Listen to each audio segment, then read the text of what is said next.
ನಮಸ್ತೆ ನಮಸ್ತೆ sir. Adishakti tutorial ಇವತ್ತು ಮತ್ತೊಮ್ಮೆ ಒಂದು ಹೆಸರು ಮಾಡಿದ್ದು ಅಂತ ಹೇಳಲೇಬೇಕು. ಯಾಕೆಂದರೆ ದ್ವಿತೀಯ PUC ಒಂದು ಫಲಿತಾಂಶ 100% ಫಲಿತಾಂಶ ನಿಮ್ಮ ಟ್ಯುಟೋರಿಯಲ್ ಬಂದಿದೆ. ಹಾಗಾಗಿ ನಾನು ಇವತ್ತು ನಿಮ್ಮನ್ನ ನೇರವಾಗಿ ಒಂದು ಮಾತಾಡ್ಸಕ್ಕೆ ಬಂದಿದ್ದೀನಿ ಸರ್. ಹೇಗೆ ಸಾಧ್ಯವಾಯಿತು ಈ ಒಂದು ಫಲಿತಾಂಶ 100% ತಗೊಳ್ಳುವಂಥದ್ರಲ್ಲಿ ಅಂತ? ಖಂಡಿತವಾಗಿಯೂ ನಮಸ್ತೆ ಶಶಿ ಅವರೇ. ಇವತ್ತು ದ್ವಿತೀಯ PUCದು ಕರ್ನಾಟಕ ರಾಜ್ಯಾದ್ಯಂತ ಬಂದಿದೆ. ಅದರಲ್ಲಿ ನಮ್ಮ ಸಂಸ್ಥೆಯಲ್ಲಿ 100% ಫಲಿತಾಂಶ ಬಂದಿದೆ. ಯಾಕೆಂತ ಹೇಳಿದ್ರೆ ನಾವು ಕರ್ನಾಟಕ ರಾಜ್ಯದ ಶೇಕಡಾವಾರು ಫಲಿತಾಂಶವನ್ನು ನೋಡಿದ್ರೆ ಖಾಸಗಿಯಾಗಿ ಬರೆದಂಥ ಮಕ್ಕಳಲ್ಲಿ ಕೇವಲ 49% ಮಾತ್ರ ಬಂದಿರೋದು ರಿಸಲ್ಟ್.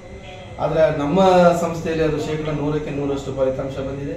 ಈ ಫಲಿತಾಂಶದಲ್ಲೂ ಒಂದು ವಿಶೇಷವಾದದ್ದು ಏನು ಅಂತ ಹೇಳಿದ್ರೆ, ಒಂದು ವಿದ್ಯಾರ್ಥಿನಿ ಡಿಸ್ಟಿಂಕ್ಷನಲ್ಲಿ ಪಾಸ್ ಆಗಿದ್ದಾರೆ.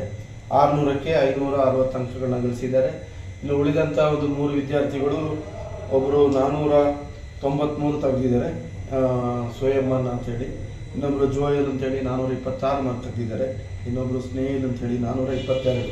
ಅಂದರೆ ಒಟ್ಟು 3 ಫಸ್ಟ್ ಕ್ಲಾಸು, ಒಂದು ಡಿಸ್ಟಿಂಕ್ಷನ್ನು. ಸುಮಾರು 9 ವಿದ್ಯಾರ್ಥಿಗಳು ದ್ವಿತೀಯ ದರ್ಜೆಯಲ್ಲಿ ಪಾಸ್ ಆಗಿದ್ದಾರೆ. ಇನ್ನೊಂದು 4 ವಿದ್ಯಾರ್ಥಿಗಳು ಥರ್ಡ್ ಕ್ಲಾಸ್ಲಿ ಪಾಸ್ ಆಗಿದ್ದಾರೆ. ಸೊ ಇದು ನಮ್ಮ ಒಂದು ಸಂಸ್ಥೆಯ 4ನೇ ವರ್ಷದ ಒಂದು ವಿಚಾರದಲ್ಲಿ ಇದು 100% ಫಲಿತಾಂಶ ಬಂದಿರೋದು ನಮ್ಮ ಎಲ್ಲ ಶಿಕ್ಷಕರಿಗೆ, ನಮ್ಮ ಆಡಳಿತ ಮಂಡಳಿಗೆ, ಜೊತೆಗೆ ನನಗೂ ಸಹ ತುಂಬ ಸಂತಸ ಬಂದಿದೆ ಅಂತ ಹೇಳಲಿಕ್ಕೆ ನಾನು ಇಷ್ಟಪಡ್ತಾ ಇದ್ದೀನಿ ಸರ್. ಒಂದು ಖಾಸಗಿ ವಿದ್ಯಾಸಂಸ್ಥೆಯಾಗಿ ಇವತ್ತು ಒಂದು ವಿಶೇಷತೆ ಅಂತಲೇ ಹೇಳ್ಬೋದು. ನಾನು ಹಾಗೆ ಹೇಳ್ತೇನೆ, ವಿಶೇಷತೆ ಅಂತಲೇ ಹೇಳ್ತೇನೆ. ಏನಿರ್ಬೋದು ಸರ್ ಈ ವಿಶೇಷತೆಗೆ? ಏನು ಕಾರಣ, ಹೇಗೆ ಅಂತೇಳಿ? ವಿಶೇಷತೆ ಅಂತೇಳಿ ಏನಿಲ್ಲ. ಇದು ಏನು ಅಂತ ಹೇಳಿದ್ರೆ, ಓದೋ ಮಕ್ಕಳಿಗಾದರೆ ತುಂಬ ಕಾಲೇಜುಗಳು ಇರ್ತದೆ. ಇದು ಏನು ಅಂತ ಹೇಳಿದ್ರೆ SLC ಆಗಿ ಅದರ ನಂತರ ಅವರು ಪ್ರಥಮ PUCಲಿ ಫೈಲ್ ಆದವರು, ಇಲ್ಲ SLC ನಂತರ ಬಿಟ್ಟವರು, ಇಲ್ಲ ಅವರು ಕಲಿಕೆಯನ್ನು ಮುಂದುವರಿಸಲಿಕ್ಕೆ ಆಗದಂಥ ವಿದ್ಯಾರ್ಥಿಗಳಿಗಾಗಿರುವಂಥದ್ದು ಈ ಒಂದು ವಿದ್ಯಾಸಂಸ್ಥೆ. ಇಲ್ಲಿ ಬರುವಂಥ ವಿದ್ಯಾರ್ಥಿಗಳು ಸಾಮಾನ್ಯವಾಗಿ ಅಂದರೆ ಅವರು ಎಲ್ಲಿಯೂ ಆಗೋದಿಲ್ಲ ಅನ್ನೋ ಲೆಕ್ಕಕ್ಕಿದ್ದವರು ಬಂದಿರ್ತಾರೆ. ಅಂಥ ವಿದ್ಯಾರ್ಥಿಗಳಿಗೆ ನಮ್ಮ ಶಿಕ್ಷಕರು ಅವರ ಹಿಂದೆ ಬಿದ್ದು, ನಾವು ಸಹ ಅವರ ಹಿಂದೆ ಬಿದ್ದು, ಅವರ ಕಲಿಕೆಯ ಜೊತೆಗೆ ನಾವು ಸಹ ಅವ್ರನ್ನ ಯಾವುದು ಸರಿ ಯಾವುದು ತಪ್ಪು ಅಂತೇಳಿ ಒಂದು ಸರಿಯಾದ ಮಾರ್ಗದರ್ಶನ ಮಾಡಿ ಅವ್ರನ್ನ ಇಂಥ ಒಂದು ಅಂಕಗಳನ್ನ ತರಿಸೋದು ಅಷ್ಟು ಸುಲಭದ ಕೆಲಸ ಏನಲ್ಲ. ಅದು ನಮ್ಮ ಎಲ್ಲ ಶಿಕ್ಷಕರು ತುಂಬ ಮಾಡಿದ್ದಾರೆ ಅನ್ನೋದೇ ನನಗೆ ತುಂಬ ಸಂತೋಷ. ಏನಿದೆ ಈ ಯಶಸ್ಸು, ಇದು ನಮ್ಮ ಎಲ್ಲ ಶಿಕ್ಷಕರಿಗೆ, ಜೊತೆಗೆ ನಮ್ಮ ವಿದ್ಯಾರ್ಥಿಗಳು ಸಹ ನಮ್ಮೊಟ್ಟಿಗೆ ಸಹಕರಿಸಿದ್ದಾರೆ. ಅವ್ರಿಗೆ ಸಹ ಇದನ್ನ ಸಲ್ಲಬೇಕು ಅಂತ ಹೇಳೋದನ್ನ ನಾನು ಹೇಳಲಿಕ್ಕೆ ಇಷ್ಟಪಡ್ತೇನೆ. ಸರ್, ಈಗ ಮುಂದಿನ ಪ್ರವೇಶಾತಿ ಆರಂಭವಾಗಿದೆಯಾ ಅಲ್ಲ, ಮತ್ತು ಯಾವಾಗ ಅದು ಶುರು ಆಗುತ್ತೆ ಅನ್ನುವಂಥದ್ದು? ಈಗಾಗಲೇ ಪ್ರವೇಶಾತಿ ಆರಂಭವಾಗಿದೆ.